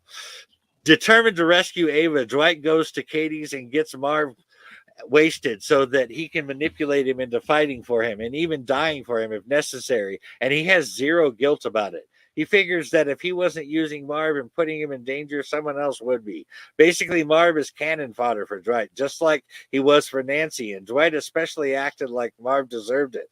Anyway, Marv and Dwight mount an assault on Damian Lord's compound. Marv and Manute fight, and while Manute is gets some good shots in initially, Marv beats his ass, putting him in traction and tearing out his right eye. Dwight confronts Damian Lord, who denies Ava's accusations, and an enraged Dwight beats him to death based solely on the words of Ava. As he reacts in horror, Ava appears and shoots Dwight 3 times, taunting him and thanking him for helping her murder her husband and take over his fortune. Then, with one of the more wicked looks I have ever seen in a woman's eyes as she relishes in the evil, Ava shoots Dwight in the eye with a force shot that forces him to fall out of the window in his birthday suit, where Marv rescues him and takes him to Old Town. Dwight's old flame, Gale, recognizes him and saves his life. With the help of Gale and the deadly assassin Miho, who knows that Dwight saved her life when she was 15, Dwight undergoes reconstructive surgery on his face and plots revenge. Meanwhile, 2 detectives, Mort and Bob, yes, this is the same Bob that was Hardigan's partner, according to the casting, and investigate Damian's death. Ava claims Dwight was an obsessive ex-lover, and he killed her husband in a jealous rage. Bob is skeptical, but Ava plays her one-con card game on Mort and seduces him since he believes her every word. They begin an affair despite Mort being married, and Ava pressures him to find and kill Dwight. When Mort, obsessed with Ava, attempts to track down Dwight in Old Town, an action that would break the truce between the police and the prostitute, Bob attempts to stalk him and talks some trash about Ava too. An enraged Mort shoots Bob in the face, then commits suicide afterwards. Out of options, Ava reluctantly partners with the mob boss Wallenquist. Meanwhile, Ava Lord throws a party in hopes that Ulrich Wallenquist would come and she could propose a joining of hers and Wallenquist's empires. She does and he does, and they came to an agreement. Ava Lord must produce the corpse of Dwight McCarthy along with a confession signed by him saying that he did kill Damian Lord. In return, Wallenquist will deal with the prostitutes in Old Town by calling in a specialist from Texas. Dwight, now raging with vengeful wrath and his newly reconstructed face, takes Gale and Miho with him to Wallenquist's estate, posing as Wallenquist specialist from Texas. Inside Ava's estate, however, Manute sees past Dwight's new face and captures him. Gale tricks the guard watching her into coming over to the trunk, and when she opens the trunk, Miho springs up and slashes his throat with her katana. Meanwhile, Dwight shoots Manute 6 times with a hidden .45 he had up his left sleeve, but it does not kill him. Manute mocks Dwight, saying 6 bullets and not a single head wound. Then Manute aims his gun shakily at Dwight, but Dwight kicks him back into the water Ava was in earlier. Dropping his gun, Dwight scrambles to grab his gun as Ava grabs Manute's gun and shoots him several times. Ava attempts to convince Dwight that pain has set him free and he is no good anymore like her, and encourages him to be like her, i.e. evil, and let the old Dwight go. And that pain that he suffered revealed his true intentions. But Dwight shoots her in mid-kiss and she dies, and I fucking cheered. Likewise, I mean, Ava Lord is a cold, cruel sociopath who ensnares men and uses them to rise to power before callously discarding them. She's in many ways like Bridget O'Shaughnessy from the Maltese Falcon, and that probably was one of Miller's influences for the character. O'Shaughnessy didn't overtly use sex as a weapon the way that Ava does, but they're equally manipulative, and both of them love using men as tools to accomplish their goals. The difference is that Sam Spade has the sense to know that Bridget is a calculating sociopath, and he let her rot in jail, while Dwight gets sucked into Ava's schemes even after knowing exactly what she is. But when Dwight finally gets a clue in his head and shoots her, it's an awesome moment. I must admit that I too fell into a similarly manipulative situation in my youth, and for that reason I can sympathize with Dwight. But I'm not sure I understand why he would have come back after what happened before. I mean, I was blinded while I was with said woman. But once I was away, I could see clearly, and I just didn't get him going back to her for any reason after that. I mean, once you're clear and you see what she is, why do that? You know, like Spade, I would have let her rot. But let me talk about something I noticed with Dwight. So I can't help but notice the issue of Dwight smoking comes up again when he's under stress like it did in Sin City. There's also clearly some delusion going on there in both cases when he smokes. In Sin City, he was talking to a corpse while being chased by a cop. But what happens in his first appearance in A Dame to Kill For is even more telling. He doesn't even remember where he got the cigarettes, or even that he was smoking until that one drag. He was also shocked to see the whiskey bottle on the counter. He had put away the whiskey in an attempt to gain better control of himself because of whatever terrible thing he had done in the past, the last time he cut loose. So he was completely sober. As there is no evidence that I'm aware of showing what the thing was or what exactly went down, I can only surmise that perhaps the cigarettes were given up with the whiskey, and perhaps because they are a sign of weakness to him, that he is not in control. Plus, I am immediately reminded of Marv, who would get confused and lose time like that. True, there is a similarity, and that might be why Dwight and Marv get along as well as they do. At the same time, I don't think Dwight is normally quite as unstable as Marv is. He has a dark side he struggles to hold back, sure, but it's Ava's influence that I think pushed Dwight to the edge in this story. He knows logically that she can't be trusted and that she's probably playing a con, but Dwight has a weakness for the ladies in general and Ava in specific. I mean, emotionally, he just wants the lie that Ava is weaving to be real, and he hopes that this time his romantic dream will come true. But Ava's betrayal goes too far this time, and she has to die for what she's done, as much as Dwight wants her lies to be true. I can accept that Dwight is not as unstable as Marv, but he is clearly unstable. What's more is that I think that the worry over loss of control and things like that, like the trip to the tar pits we would see later in A Big Fat Kill where he talked to a dead guy, show just how unstable he really is. But we can both agree that he was pushed to the edge by Ava in that scene where he was smoking and drinking.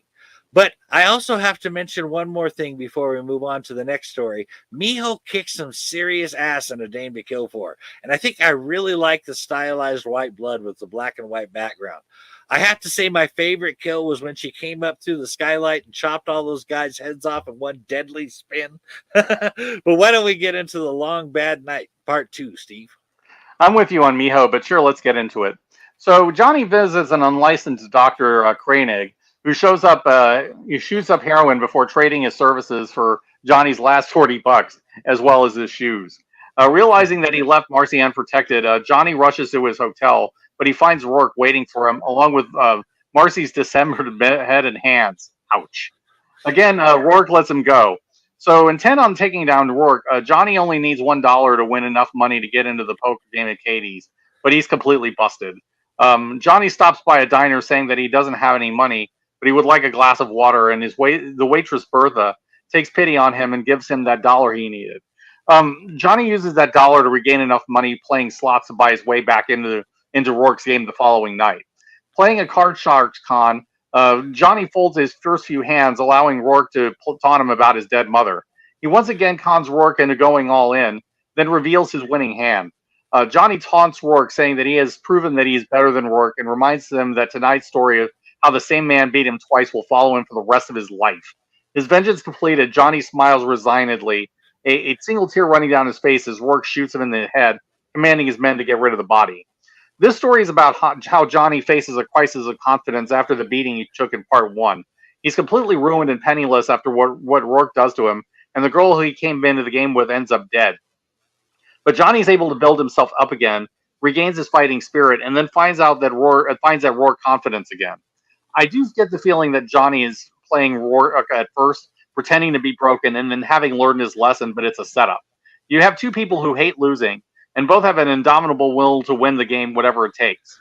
In many ways, Johnny is the son that represents the best of Rourke, although Rourke continues to spurn him. That is a great comparison. Johnny is the best of Rourke. I really like that. I guess there was more to the family resemblance than just looks. Speaking of the familial connection, though, it seems to me that Rourke is getting an extra amount of pleasure fucking with Johnny because Johnny is his son. He seems to really enjoy saying and doing cruel things to him in reference to his being his father and knowing his mother. I personally get the impression that losing Rourke Jr. might have changed Rourke. I'm not suggesting that he ever cared at all about all of his children, but there is malice in his feelings towards them now because of Rourke Jr.'s death, I think.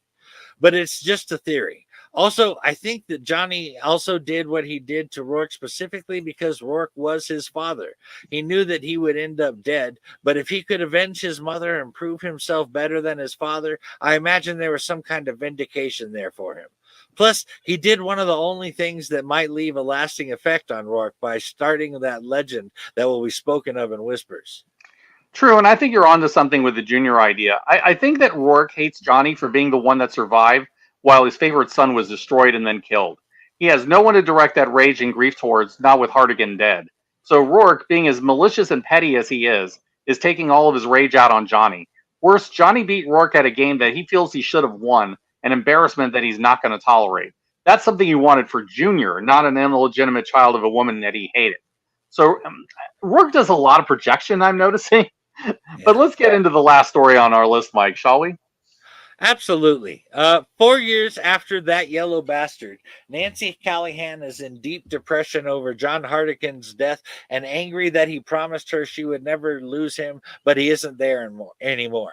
In fact, her constant visits to Hartigan's grave drew the attention of Senator Rourke, whom Nancy has become obsessed with, getting revenge on for having driven Hartigan to kill himself. Then we saw that on the same night that Johnny joins the backroom poker game, Nancy attempts to shoot Rourke from the stage of the Cadies, but she can't bring herself to pull the trigger. As she wallows in despair, the ghost of Hartigan watches over her, unable to reach her, but still attempting to help. In a full-on drunken cry, Nancy sees a movie on television where Frank Miller, as Sam, says, "You shot me in the gut."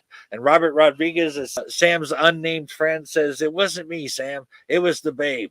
And Sam replies, "This rotten town, it soils everybody it touches." And Nancy says the next line with him, "This rotten town, those it can't corrupt, it soils." But she adds, "And it soiled you, John Hartigan. It made you lie to me. You're not even here right now." But what she doesn't know is that his ghost was haunting her at that very moment. Nancy has a nightmare where she is visited by Rourke, where he tells her he's gonna make her scream before she dies, like Rourke Jr. said to her before, and taunts her by saying that she could have killed him a million times if she only had the nerve. Nancy decides that she's gonna take down Rourke, even though Rourke doesn't believe she's a threat. She decides that crazy sounded pretty good right now and cuts her hair, and later smashes a mirror, using its shards to cut her face. She decides to get Marv to help her kill Rourke by showing him the scars and making him believe that Rourke was responsible. Basically, just using Marv. And that is something we see Dwight do in his story, A Dame to Kill For. As Marv and Nancy step out of the club, they meet a motorcycle gang that are there to shoot up the place. Marv kills two, but leaves the leader for Nancy to finish off. The pair mount an assault on Rourke's compound. Marv slaughters Rourke's bodyguards while Nancy picks off the guards with a crossbow. Marv is wounded, but Nancy continues alone to confront Rourke. Rourke shoots her first in the side, then in the leg, and is about to finish her off. Suddenly, Hartigan's ghost appears in the mirror, startling Rourke long enough for him to turn around and Nancy to recover and kill him. The last line in the short is Nancy saying, "This rotten town, it soils everyone." Or everybody. Nancy isn't. Yeah, no. Nancy isn't wrong about that. The city is a major character in the series, and it always finds a way to bring people into the darkness. Nancy ends up defeating the ultimate representation of Sin City's corruption, which is Senator Rourke. But the cost ends up being pretty high, and this is probably the reason why the Ghost of Hartigan doesn't want Nancy to take revenge. He knows exactly what her grief and rage will turn her into, and he doesn't want her to go down that path.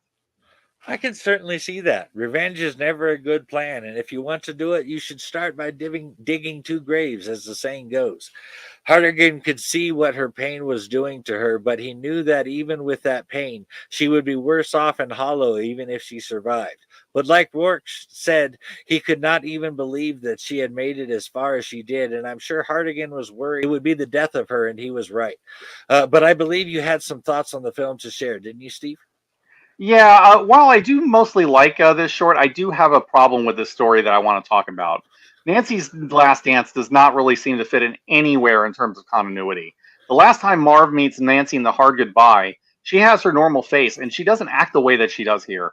But when Marv shows up again in Nancy's Last Dance, he looks just fine, and Nancy has completely changed. I'm not sure what exactly is going on with that, because on the surface, it looks like Miller just contradicted his own canon. The only way this makes any sense to me is if the Marv we see is either a ghost like Hartigan or else Nancy is imagining him. And she was drinking, by the way. It makes sense that Nancy would imagine Marv, seeing him as the strong person that she's aspiring to become. But that's just my own headcanon and an attempt at a no prize. Hey, if my vote counts, that was definitely a no prize because you are spot on there. I personally felt like the story was wedged in and doesn't fit well into the overall story either. Also, the whole thing with Nancy and Marv doesn't match the characters, like you mentioned. It all just feels crammed in to make the movie a little longer and wrap it up a little. But overall, it felt kind of flat. That said, and ignoring the problems, this was a nice way to end the story, I thought, with the Rourke family finally dealt with. I also like the idea that Hartigan really meant that he would never leave her, even in death. He remained at her side and was part of saving her life in the end. It was all very poetic, but I understand that A Dame to Kill For might not have actually been planned as the end of the franchise. Could you tell us about that, Steve? Sure, I'd love to. There were definite plans for a third film. In fact, Frank Miller revealed at the 2014 Comic-Con that he and director Robert Rodriguez had discussions about making another Sin City. The idea was that they were planning to adapt Hell and Back with Johnny Depp as Wallace, as you mentioned before.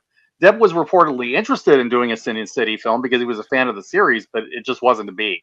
When the topic came up again at Comic-Con, Miller said, "So you better show up for number 2 or they won't pay for it." Those turned out to be prophetic words because they didn't pay for it. Due to the poor box office numbers for SimCity: A Dame to Kill For and mixed reception of the film, plans on the third SimCity film were shelved. Given that it's been 8 years since the last one, I very much doubt we're going to see SimCity 3. But there were other plans in the works, weren't there, Mike? Yes, there was, Steve. Dimension Films planned to develop a soft reboot of the series for television. Stephen Leheroux, who produced the second film, was to oversee the series with Sin City creator Frank Miller. The new TV series would feature new characters and timelines and be more like the comics rather than the films. On November 15th, 2019, Legendary Pictures bought the rights for the television series. There is currently no set release date for the Sin City TV series. The show has experienced a number of behind-the-scenes shakeups over the course of the last few years as the rights have changed hands and different creatives have come on and gone from the project. That, plus the onset of COVID-19 panic in 2020, has seemingly sent the Sin City series to something approximating development hell and preventing it from making meaningful traction.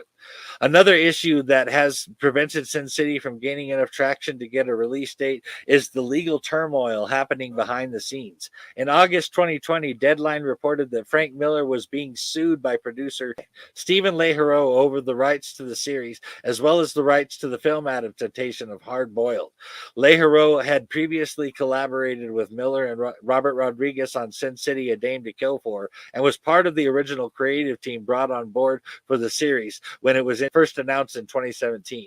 As such, all of these issues have substantially slowed down the Sin City TV show, preventing the announcement of a set premiere date.